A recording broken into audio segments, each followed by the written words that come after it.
About 100 years ago, San Francisco was a 12,000-mile trip from Brooklyn because she had to go by the Horn. Today, 3,000 miles away. The San Franciscans won't be satisfied until they're part of Brooklyn. And after seeing San Francisco, I can understand why. They boast about their progress. Up to 1849, their entire population could have sat in the shade of the one tree that grows, you know where. Today, they got almost 1 million, and they owe it all to the 49 gold rush. When they found they couldn't get rich any other way, they went and discovered gold. While the gold lasted, everybody was busy digging and digging. When there was no gold left, they found they were stuck with 14 hills of dirt. So it shouldn't be a total loss. They decided to build San Francisco on those hills.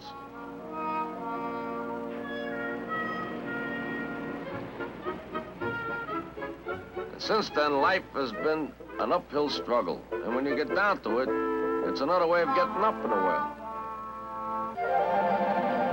They brag about the Golden Gate, which ain't no gate at all. It's just a plain bridge that goes practically nowhere. Where I come from, we got a bridge that goes to Brooklyn.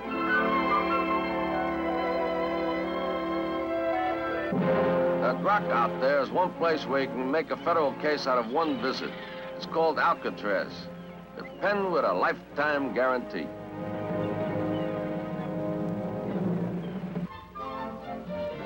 San Francisco was named after St. Francis, the patron saint of animals, and you can see it in the names they use around town.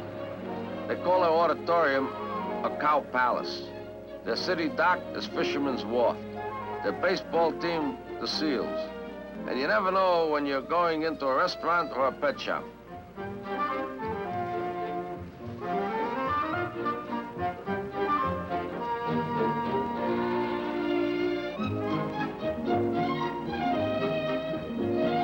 Nob Hill and Telegraph Hill are considered exclusive. To live there, you need two requirements: a pair of good lungs. The one thing that made San Francisco famous, they're doing away with. Its cable cars will pass, not because of a shortage of streetcars, but because of a shortage of conductors with strong backs.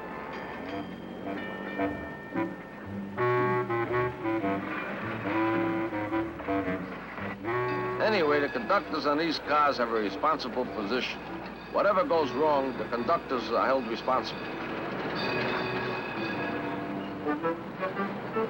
No wonder these cable cars were considered outstanding.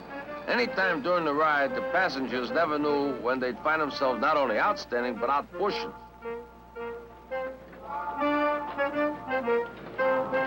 Maybe these people are used to being off their trolley, but not me.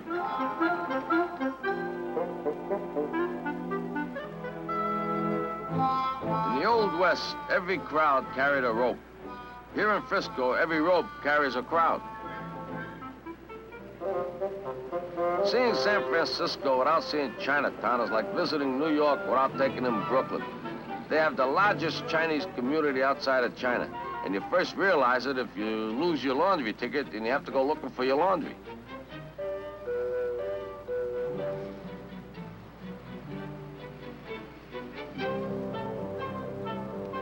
The Chinese population live here mostly under their own authority and in the customs of their ancestors.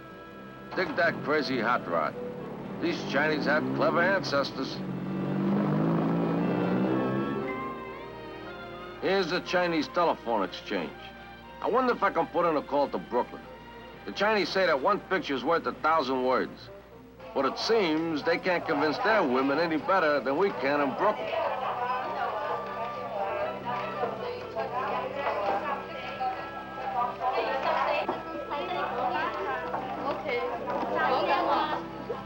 打邊度啊？極興？打邊度？哦，個餡先拆咗喎。打邊度啊？成八場喎。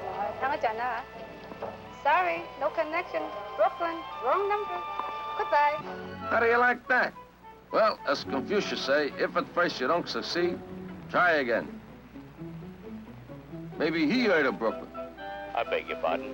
Are you referring to that motley populated 84 square miles located in the county of Kings, saturated with 2,798,000 population, considered the 5th ranking industrial city in the United States, has a $5 million library, Coney Island, an abundance of cemeteries, Ebbets Field, the home of them bums, and famous for one sickly little tree. Very sorry. Never heard of city of Brooklyn. Goodbye, please. He must be Confucius.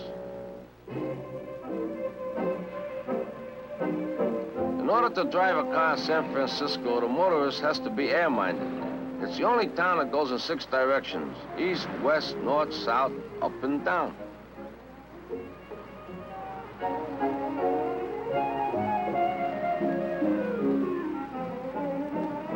Just about when you think you got the hang of it, you run into Lombard Street, which not only goes down, but goes around and around.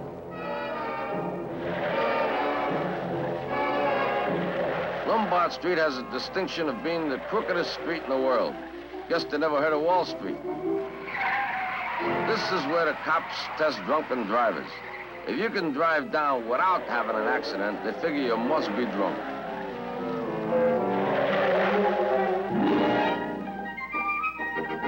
Here's the famous Fisherman's Wharf.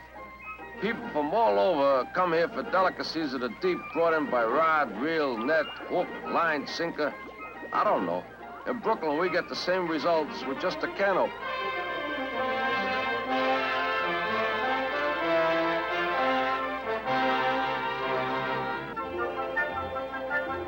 Nightlife in San Francisco sets a very high standard, and you first realize it when you get your check.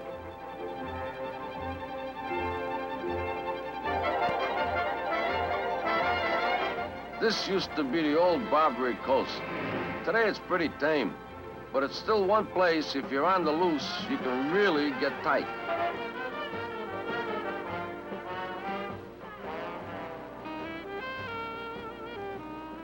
They do everything to make you feel at home.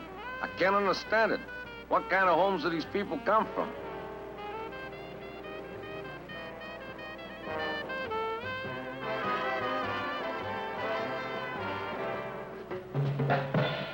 One thing you have to give them credit. They cater to every taste. And some of the stuff the caterers dish out ain't bad at all.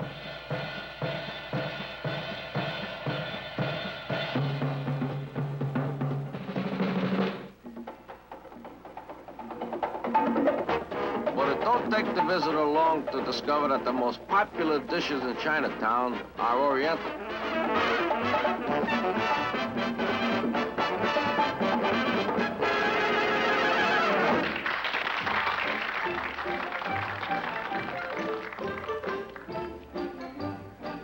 Now, I know it's true what they say about Chinese women. They're the same like the girls in Brooklyn, always hungry.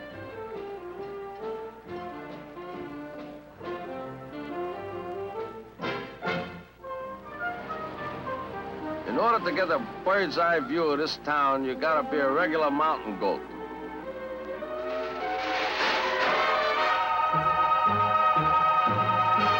A husband here not only has to be a good provider, but he has to be a good retriever.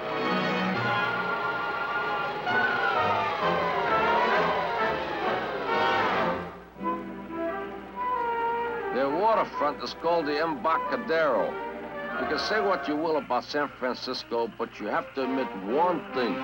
It has everything any visitor can want, especially transportation back home.